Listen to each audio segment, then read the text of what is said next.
Welcome, everyone, to another My Pinnacle Network webinar sponsored by My Pinnacle Network with six business-to-business networking groups throughout Eastern Massachusetts.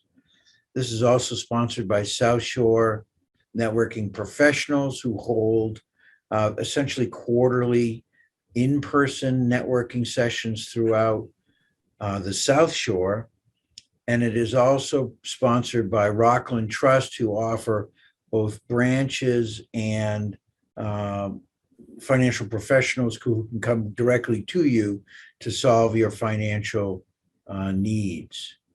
Today, our presentation, by the way, I am Steve Dubin, host of your webinar today. My company is PR Works, and I am also one of the three founders of My Pinnacle Network. Our guest today and presenter is Leo Charpentier. Leo is a turnaround manager for small businesses, and he helps struggling companies that have real potential to turn around, hence the name. He is a part-time COO and CFO for companies throughout Massachusetts and Rhode Island, typically working with companies that are about $750,000 in gross revenue, all the way up to 10 million. And he takes a very hands-on approach to turning around companies. And with that, Leo, I turn it over to you. And again, as I mentioned, actually, before we started, if someone has a specific question for Leo, please put it in the chat. And Joe Duramo, my partner at My Pinnacle Network, and I will try to feed those questions to Leo as they're appropriate throughout the presentation. So welcome, Leo, and please provide us with your wisdom. Well, thank you, Steve, and thank you to Joe and our sponsors as well for making this webinar possible. And good morning, everyone, and thank you for taking time out of your day. It's truly appreciated, and I hope that you'll find today's presentation helpful to you or to someone you know. Steve mentioned that I am a turnaround business consultant specializing in closely held businesses. And what we're going to talk about today, and I'll give you a better idea of that in a second, are companies that are really in trouble and really need some guidance and yet still have the dream. So let's talk a little bit about what it is we're going to go over today. First, we'll talk about what a turnaround plan is, because it's often misunderstood. And then we'll identify the typical characteristics of someone who is apt to need a turnaround plan. And then also, based on my experience, when I receive referrals for potential or prospective companies, there are certain business indicators that let you know that things have just gone too far. And then another area that is often neglected is that there's a particular profile that I find consistent from one company to the next with the owners of businesses that are in a position to need a turnaround plan. Those characteristics are not always 100% present, but there's a generally consistent trend for those characteristics. Then I thought it might be helpful to identify a couple of real life situations, and we'll get into some specifics about the problems that these company owners were facing. And by the way, I should mention, when I say closely held, all of the clients I take on are owned by anywhere from 1 to 3 business owners, but there always seems to be one individual who is a key person for that business, that is the decision maker, and actually probably about 70% of the cases, there was only a one owner business involved. So we'll talk about a couple of companies. We'll identify what business indicators and personal indicators were present at the time that they were referred. And then in general, what to do about problems that are similar to what these companies faced and that are part of the solution called the turnaround management plan. When I take on clients, I'm very particular about the circumstances that I will undertake for a client. And there are certain ground rules that I put in place up front when I meet with a client. And we've got to agree up front that those ground rules have to be followed. And the reason I do that is not because I'm selfish, it's because I have determined over time, many years of doing this, that if those ground rules aren't followed, the chances of survival are getting much worse. In particular, on my turnaround management plans, divide the time period that's involved into 3 different stages. Those stages take time. As Steve mentioned, when I take on a client, I have them appoint me as a part-time CFO/COO, reporting only to them, and require the authority to be able to make changes. So in order to do that, there are certain stages along the way that we have to involve in a turnaround, and that those turnarounds can take anywhere from 6 months to 2 years. After we get that, we'll get back to our case studies and we'll talk about the solutions that we implemented that led to those companies that we identified in our case studies to get out of the problems they were in and become successful. And then I got a bunch of stuff that's good to know that we'll talk about also. So what exactly is a turnaround plan? A turnaround plan or strategy is a plan to save an organization that's failing. This requires fast and aggressive decisions in the context of constrained resources and large threats. Well, that sounds like a mouthful. Basically, what it's saying is this is not your typical, say, business coaching. We'll talk about that too. This is a company that is really on the brink. And the options available to them are less than you would typically have in say, a company that's underperforming.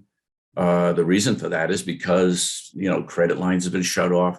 They're under duress from a variety of fronts. They don't have cash to work with. So there are very real threats that they have to deal with. It's not the same as a written business plan.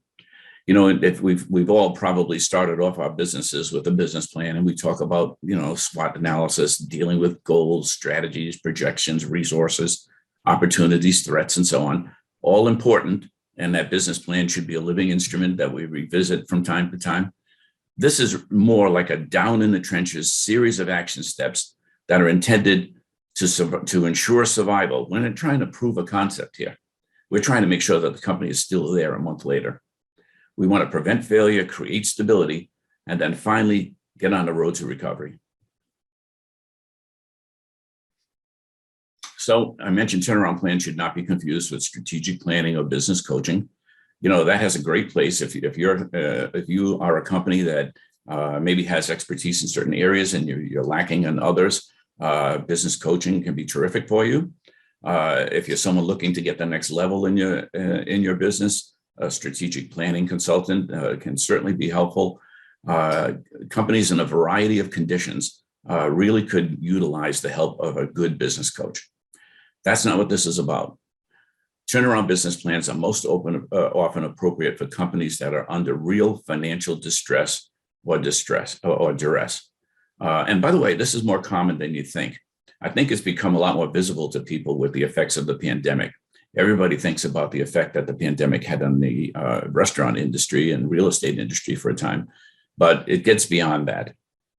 You would be surprised to find out how many companies from one cause or another are really facing some difficult times. And as much as it would seem that turnaround management plans are something that has been relegated in the past to real large companies, that's not always the case. In fact, the demand for it has actually led me to focus particularly on small businesses. So if you're under financial distress, if you're facing circumstances that are threatening your business, you can imagine how frustrated an owner would be and how pressured they are. I'm talking about real pressure, the kind that keeps you awake at night, to the point where they're on the brink of failure. And even though they've looked forward to going to work every day for years, perhaps, that motivation is starting to waver. Why is it? Because they're not going in to do what they intended to do, to march steadily forward toward the dream. Instead, they're looking forward to going to work every day, or not looking forward to going to work every day, dealing with pressured situations. They're hoping to keep out of bankruptcy or receivership, although in most cases, I'm going to say probably 90% of my referrals come from bankruptcy attorneys. Those attorneys will then talk with their clients, find out, what's going wrong and what's pressuring them, talk about the business as a whole. And a good bankruptcy attorney will first do an evaluation to determine whether or not there's hope. And if there is hope, I hope that they will suggest that a turnaround management plan might be something that could help them avoid bankruptcy. Why is it that they want to avoid bankruptcy and receivership? It's often described as the easy way out. And there's a common misconception that everybody who files bankruptcy is doing something unsavory, that these people don't care about the money that they've gotten, or the credit they've gotten, and the goodwill from other people. I'll tell you, in my experience, going back 30 years now, this is not the case. These are normal, everyday people, the people you sit aside of in referral groups, the people that you deal with in your business regularly. It's just that something has happened to cause the business to get off the rails. But mostly those businesses are still good people who just have either made mistakes or encountered events that they didn't plan on, and yet they still care about their reputation. They're worried about the good faith that other people showed to them, and they care about whether or not people see them as they want to be seen. So finally, those pressures and that brink of failure have led them to the point where they are finally ready to ask for help. Not easy, right? How many business owners do you know that were ready there to ask for help from other people? We tend to think we have that Superman complex. So let's talk a little bit about the business indicators that a turnaround plan is needed. In every single case, when there's a referral to me, cash is getting scarce. In fact, I'm going to say nearly all of the situations, payroll is a struggle, either partially or whole. And it's not necessarily that it's that week's payroll that is a problem, although that, is a really strong impetus for some people to finally make that decision to start looking for help. It could be that meeting payroll has been a struggle all along.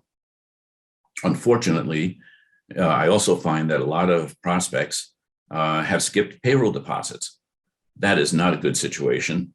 And it hurts you in a number of ways. We could probably do a whole webinar just on that portion of it and on the next portion, the cash advance loans. But just briefly, if you're not making payroll deposits, that means you're taking money that was withheld from your employees and using it for some other purpose. You're also going to get into the habit. It's too easy. When you don't pay payroll deposits, that cash becomes available. You start to rely on that money. The next payroll gets skipped again, and it gets skipped again. And next thing you know, you've got this large liability to the IRS and the state, and it's a huge mountain to climb. A lot of these companies have taken cash advance loans. I personally am death on cash advance loans for a number of reasons.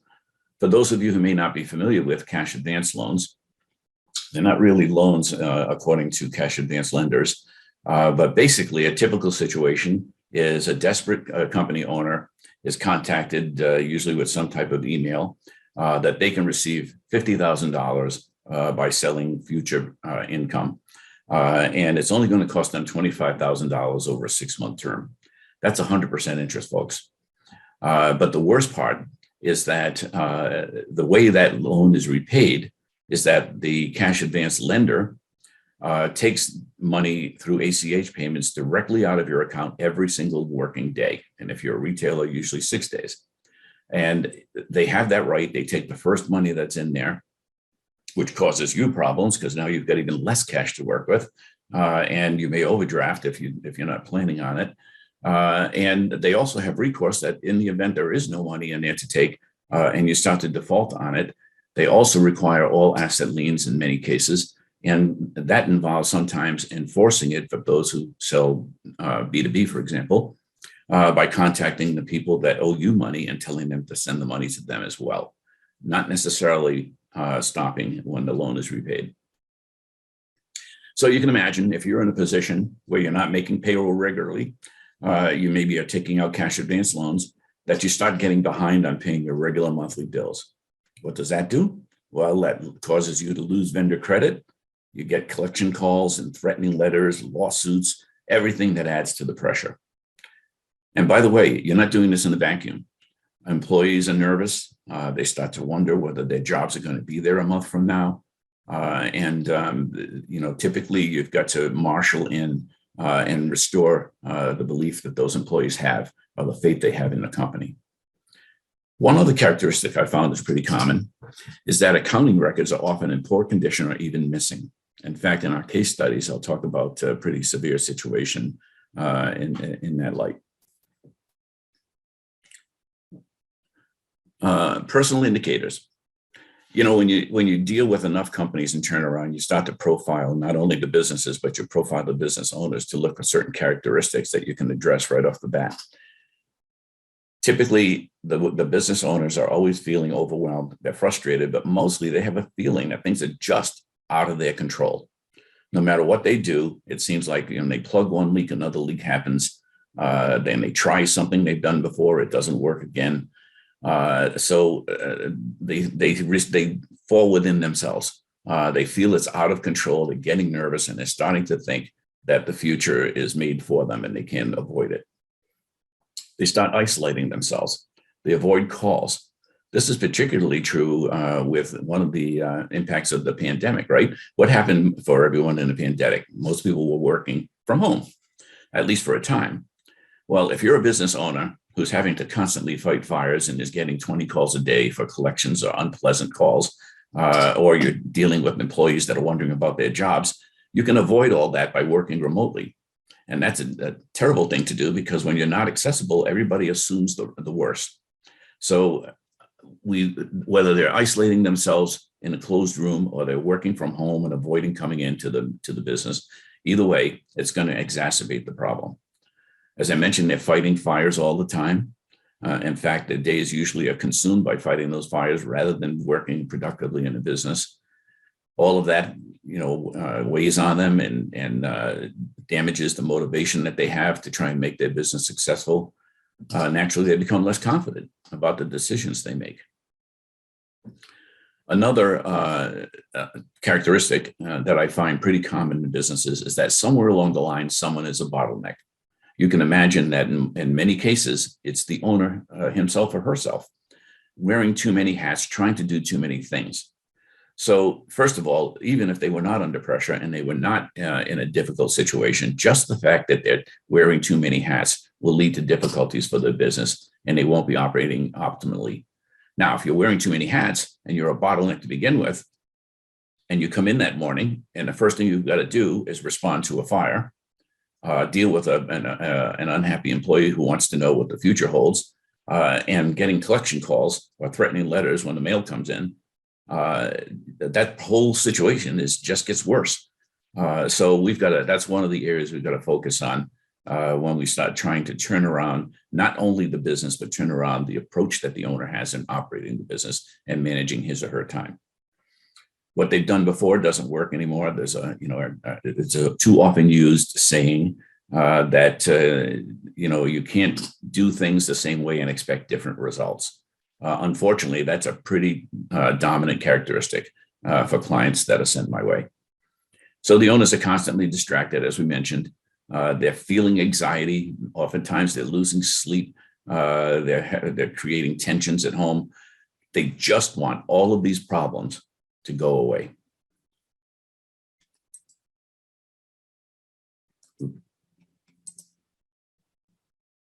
Oops, sorry, hold on one second. Okay, so let's look at our case studies. This is actually a real life situation.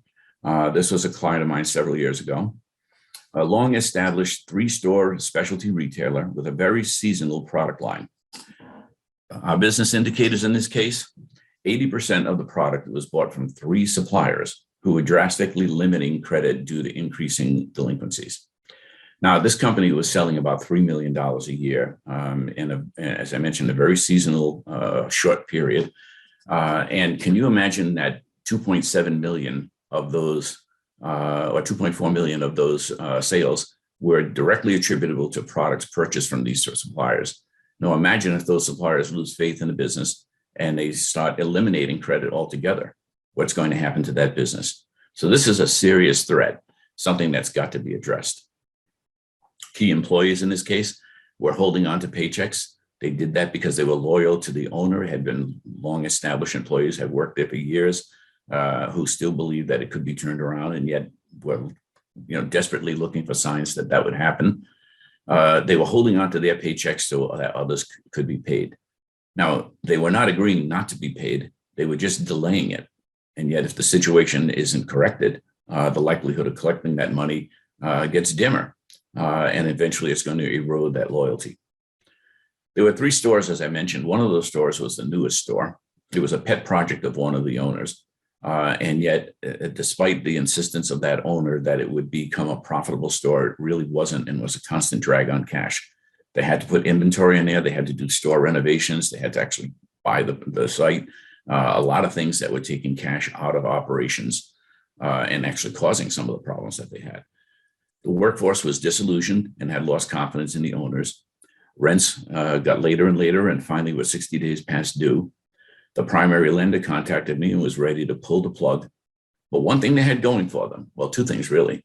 They had great accounting records. So there's a lot of history there to tap into. And there were no skipped payrolls. Yay, that's a good thing. Personal indicators. There really was one primary owner and a couple of silent owners. They were all overwhelmed. The primary owner would disappear for 2 or 3 hour lunches every day. Wasn't because he ate a lot. Wasn't because he was doing business with potential customers. It was because after 4 hours of being in the store and dealing with all of these nasty things that happen when you get behind in paying bills and having problems with cash and making payroll, he just had to get away. He couldn't deal with it. It took him 2 to 3 hours to get back the energy and the impetus to get back into it for another 4 or 5 hours. The primary owner was consumed with fighting one fire after another. Imagine yourselves in this situation. Not a good condition to be in. I didn't mention it here, but eventually, by the time they were referred to me, they couldn't make payrolls at all. I keep going the wrong way. I apologize. Let's look at another real life case study. Again, this is a client from several years ago. It's an online fulfillment center. This was a fast growing 7-year-old company, online order for fulfillment center. Business indicators, there was no control over cash management at all, resulting in many unintentional bounce checks. Now, in a second, you'll see why there was no cash management system. There was one true owner and one key employee who considered himself an owner, and they were not on speaking terms. Now, that key employee held a key position. What would a key position be on an online fulfillment center, you'd ask? How about shipping manager? That would be a key position. So in this particular case, that fellow who took on more responsibility as the shipping manager started to see himself when interacting with customers and employees as being more than he was, as being a part owner. There was also a suspected embezzler. I'm going to say suspected because it couldn't be proven, but we know for sure it happened, who once discovered, and I kid you not, removed all records and backed up for the past 5 years, took them home, and burned their house down after an argument with their live-in boyfriend. I'm serious. This was confirmed, and in fact, the whole story was told to me by an agent of the Rhode Island Division of Taxation. And so I asked the owners about it, and I got all the details. Not a good situation. So 5 years of records, we know we're gone. And hence, you have no cash management system. The office workforce was disillusioned and sick of the discord because, unfortunately, they had to deal with the one true owner and the pseudo owner, I'll call him. And they never agreed, and they weren't talking. So it was like, tell this fellow that, or tell that fellow that, or no, I'm not going to do what he said. Let's do what I say. So they were caught in the middle and didn't like it at all. Because we had no records, tax returns hadn't been filed for 5 years, and both the IRS and the Division of Taxation were knocking on the door. The primary bank was threatening to close their accounts. Fortunately, there was no bank debt. We're talking about closing checking accounts. Try to operate a business without a checking account. Cash advance loans had taken, leading to overdrafts because they had no cash management system. And the whole thing just looked like a house of cards that was falling down. Personal indicators. In this case, the one true owner was in deep isolation. He didn't want to deal with it, and he wasn't talking with the shipping manager, and he was just getting so frustrated with all the issues that he just hid himself in the work and made himself inaccessible to anyone.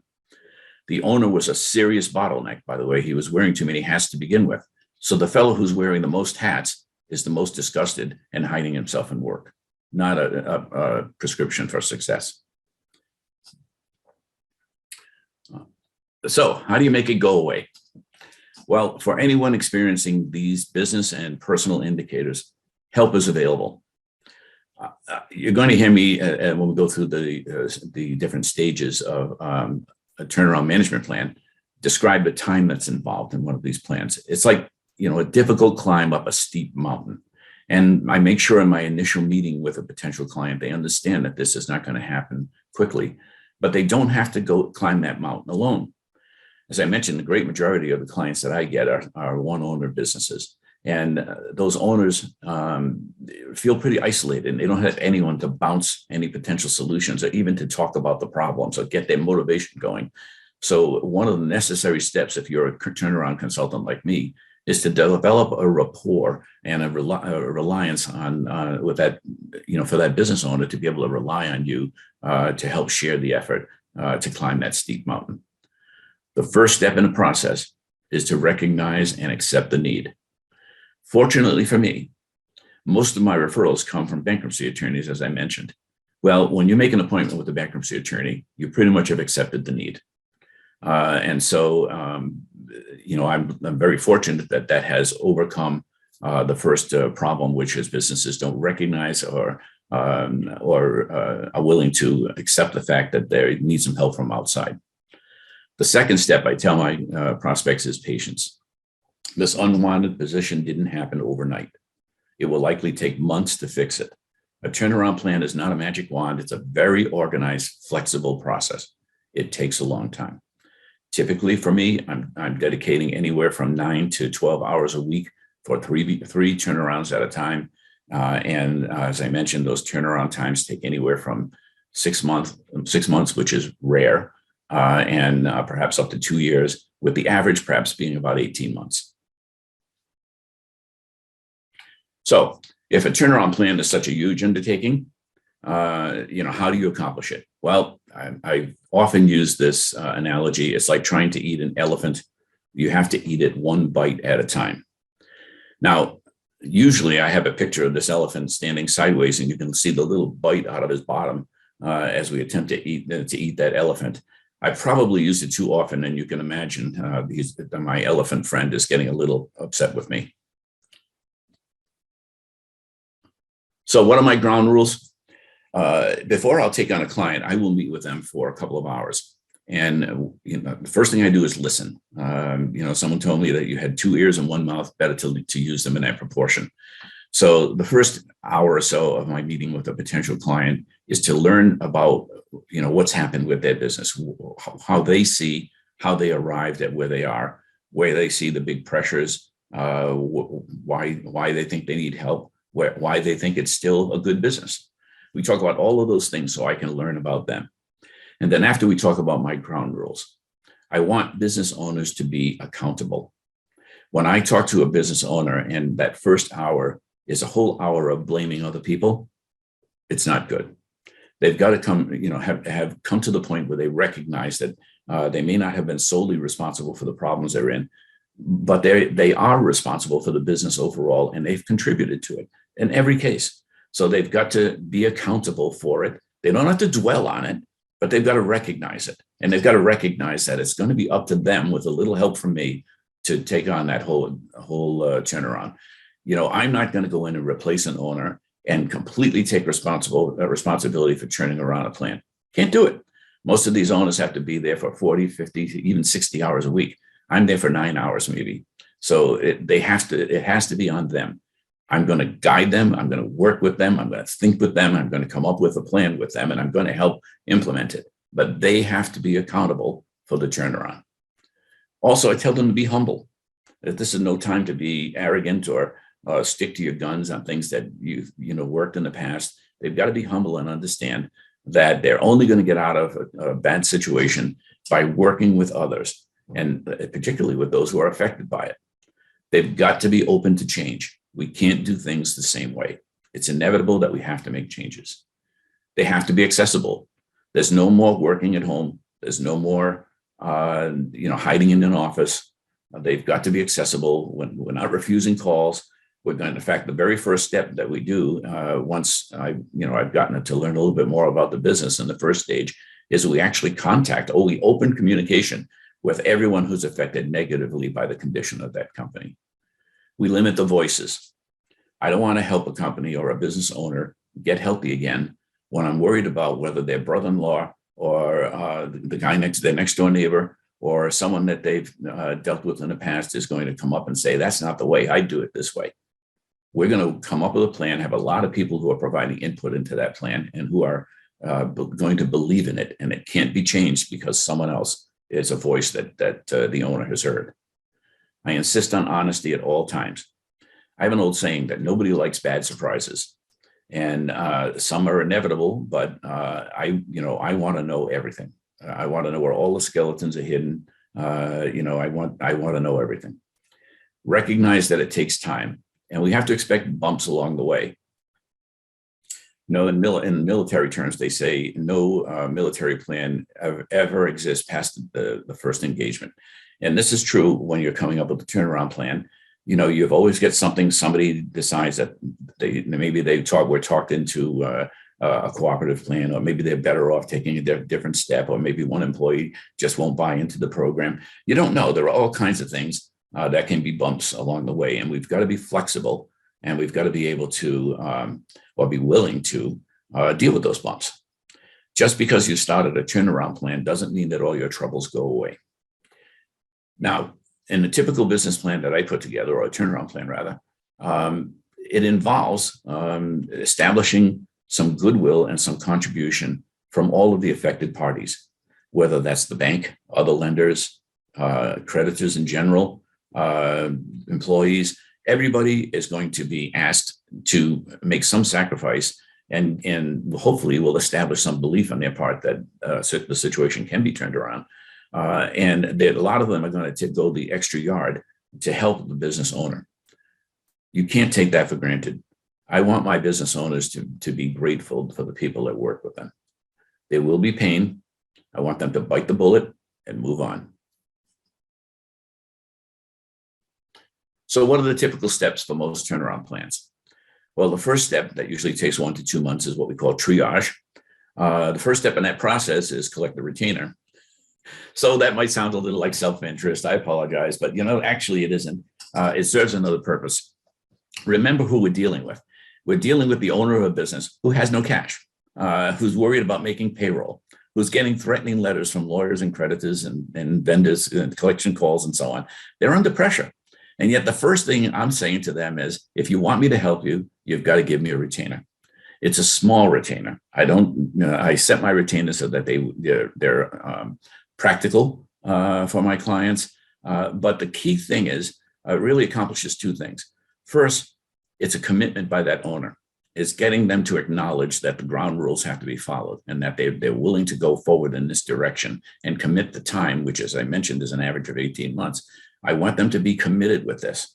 The second thing is, I don't want to become a creditor to this business. I don't want to compromise myself by having a conflict of interest, as much as my heart tells me I could help them out by not getting paid on time or not taking a retainer. So there's a purpose for the retainer. It's not just a joke or based on self-interest for me.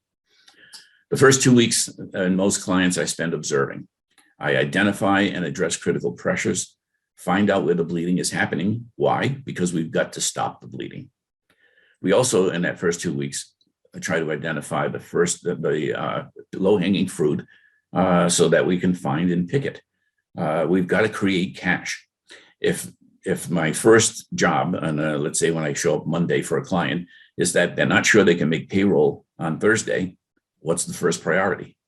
Get cash so that we can make the payroll. We buy time and consider cooperation. The second step I usually take third step after listening and then trying to stop the immediate bleeding is to contact everyone, to let them know that I'm on the job and that at least there's been an effort by the owner of the business to recognize and address these problems. And I buy time and cooperation. I tell all of the major creditors, all of the people who are affected by this, including the employees, that, as I said, there's no magic wand. I'm not going to come in and instantly make that company healthy. I need a month or even 2 months to really get in there, know what I'm dealing with, identify with the business and its past and the industry and the people that they deal with, and even talking with all of those interested parties and get some feedback so that we can have enough information to make good decisions about what steps to take and what directions to head in. So I buy time and I buy cooperation. I communicate with everyone affected. And next, I look for ways to accelerate cash inflows. Well, in the first 1 or 2 months, I can tell you that I could make a long list, probably a couple of pages long, of all the different steps that might be available in one business or another to try and generate cash that when you're under pressure, you just don't think of. So we look at collections and faster turnaround on sales, different sources of funds, but not cash advance loans. We reduce the outflows of cash. We put in an immediate spending freeze. We look at debt deferments and restructures, and I'll give you some examples of that with our case studies a little bit later. Payment moratoriums. If it's not something that is a critical need, we're not going to pay it. I'm sorry to say, I'm going to tell every creditor that I talk with in the first couple of weeks, they'll get nothing from us for the first 2 months. Tough pill to swallow for them because they're in the middle of getting more and more frustrated with your client and thinking about going to more severe actions to try and collect that money. And I'm going to tell them nothing. If you want to collect all of your money, and we're not trying to hide from those debts, we're going to take care of it over time, but you got to give me time to change things. And then if necessary, payroll cuts. I had one client that had a payroll that was way too heavy for the type of work they were bringing in. Sales had been declining, and yet the owner just didn't have the heart to let people go and kept carrying more people than he needed, and they were struggling to find things for those people to do. So, I hate to do it. I never like reducing payrolls. I never like asking payrolls employees to take a pay cut. I seldom do that. But if it's warranted, we have to do. A turnaround plan isn't all real nice decisions. Some of them are difficult. And I participate in all the difficult ones along with the owner for two reasons. I don't want someone to be able to hide from those and rely on me to make the nasty discussions with someone we're laying off or someone that we have to terminate. I want the owner to be involved in that, to see what it feels and not like it. And I also don't want the owner to think that they can hide and let me do everything. But I also want the owner to know that they're not alone, that I'm willing to step in with them and support them. So stage 2 for a typical turnaround is stabilization. This is a 2 to 4 month period typically. This is the stage where we wrap our arms around the problems and we try to regain control. And we do that by making meaningful changes. Remember that one of the biggest influences for prospects to involve themselves in a plan like this is that they feel this loss of control. And so we're going to help them to regain that. We're going to fix what's broken. We're going to define expectations for all of the affected parties, whether they're vendors or employees or the owners themselves. We're going to improve financial management and planning, better practices, better habits. That's where the real work begins. So the next step, which is a longer step, this is called the healing. We revisit short-term changes that we made because we had to adapt to immediate issues, and we change it to more permanent, healthier practices if warranted. We start to put in controls to avoid backsliding. You know, this is a real problem. Bad habits are not easy to unravel.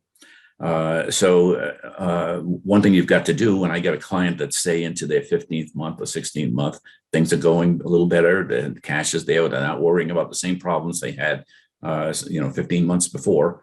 And now all of a sudden they start to get lazy and practices that maybe contributed to their problems to begin with stop becoming more normal again.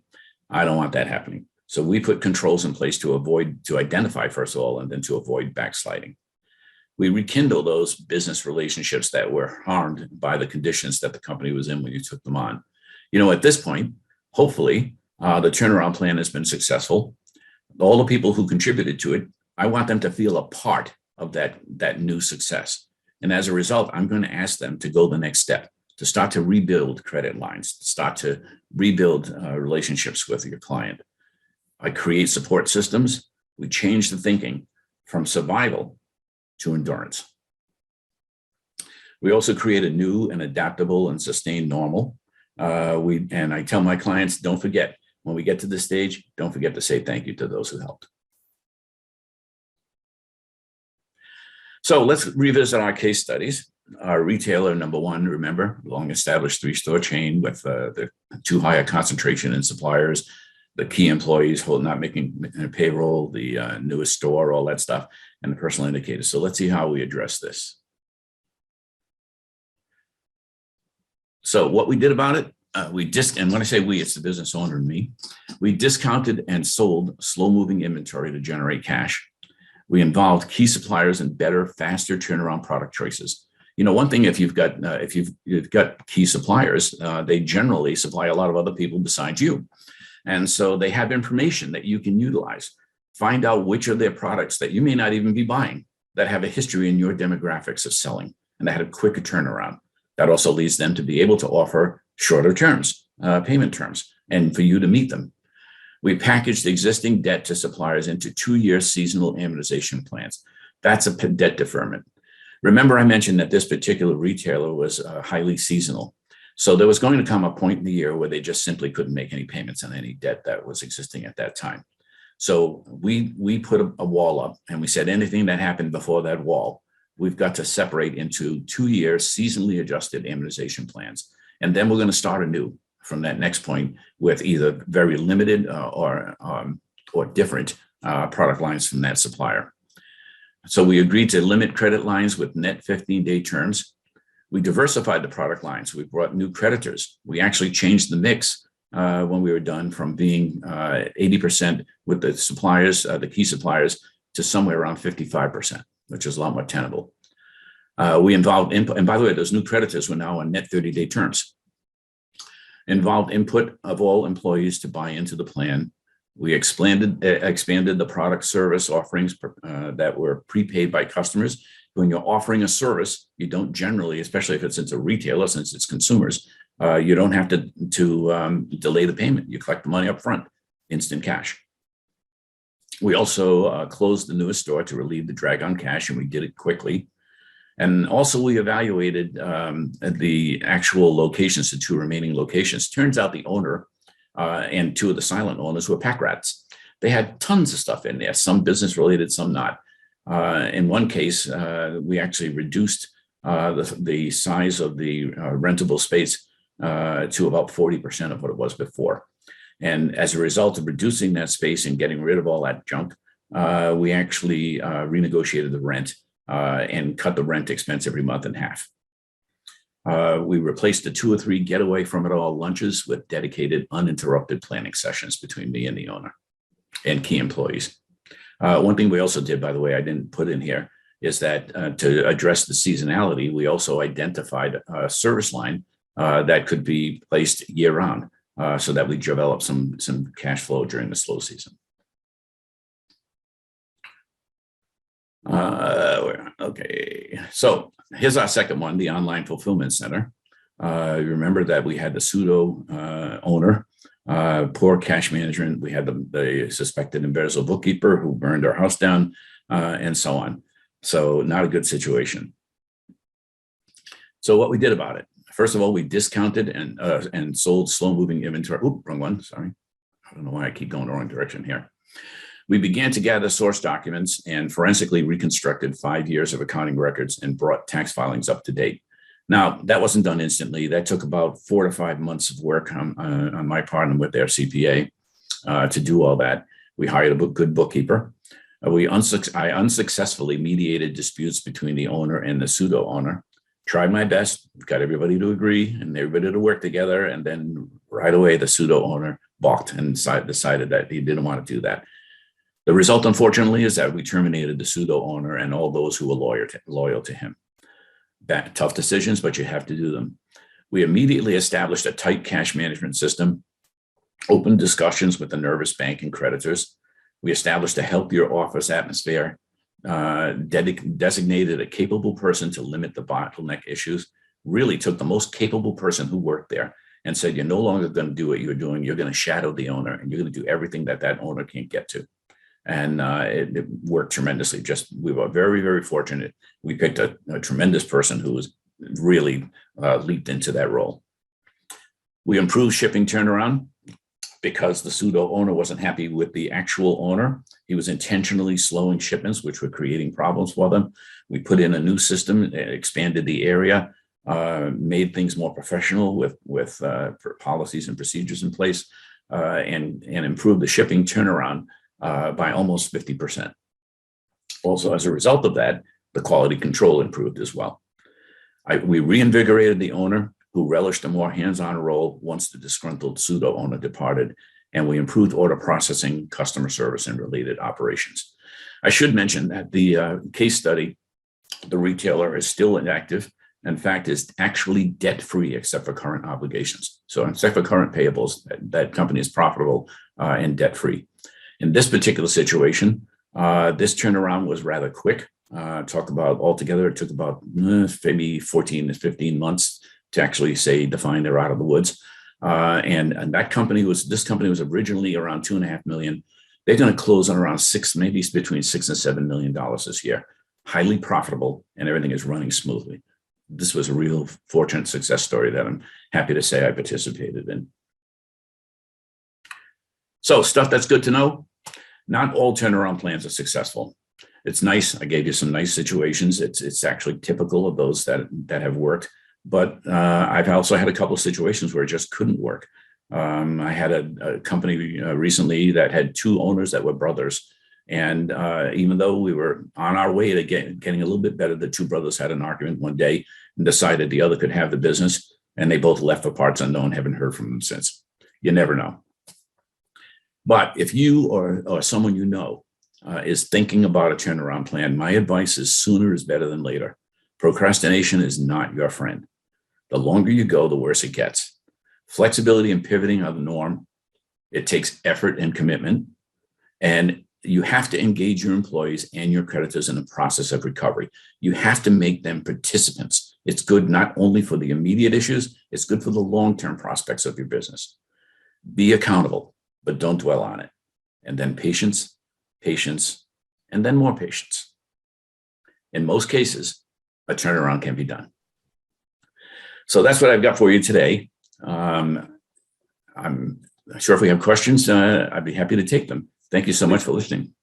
Leo, thank you. I do have a couple questions. One of the questions was, you mentioned retail and a fulfillment operation.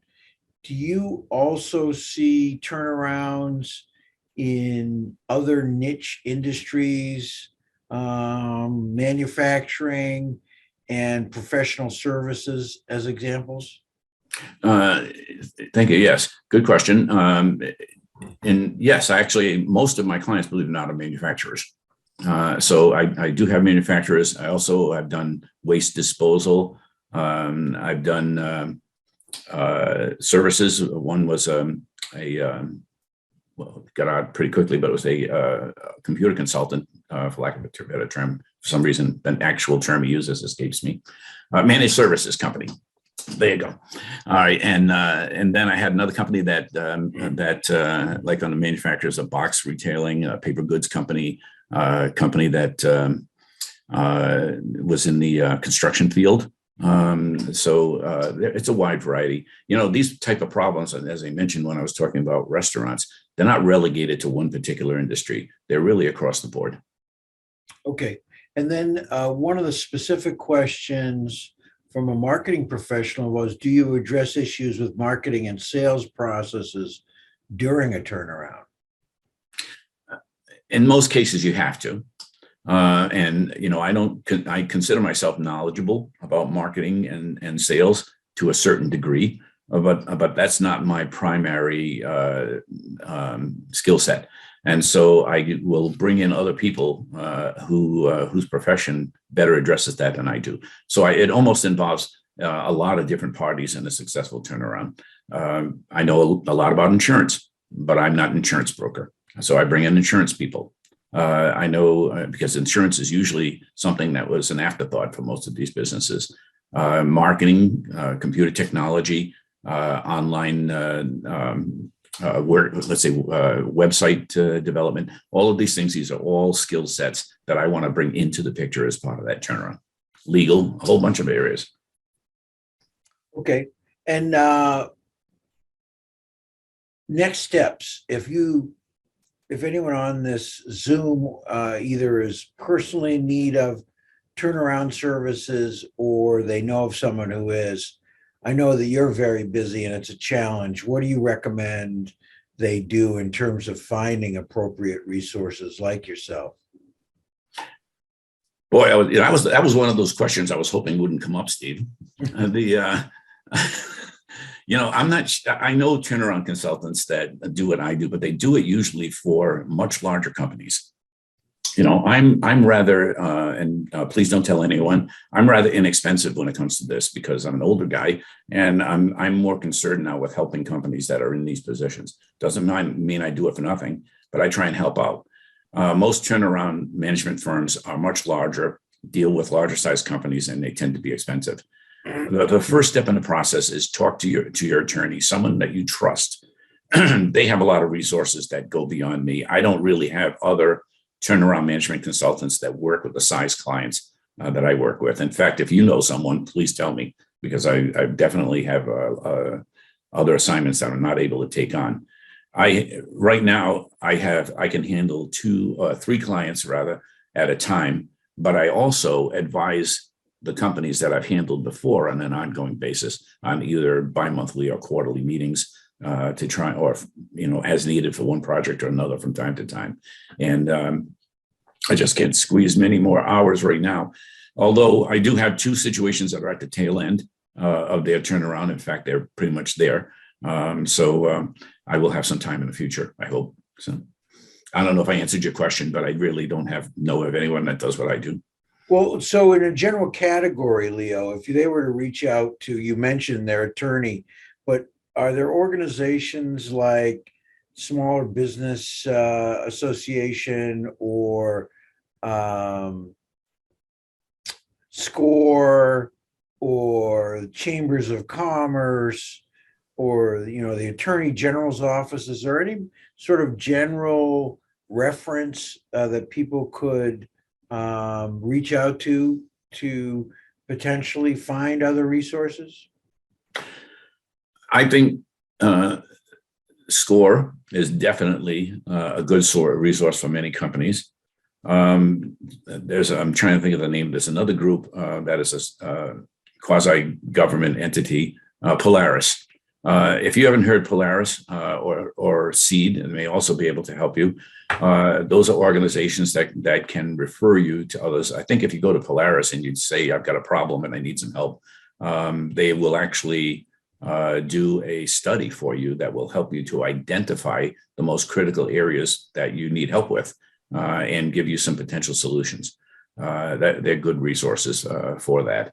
And I think also business coaches, you may come to a point where a business coach will help you. They'll still help you in a variety of ways, but they maybe don't necessarily promote themselves as turnarounds. But it doesn't mean they're not capable of doing that.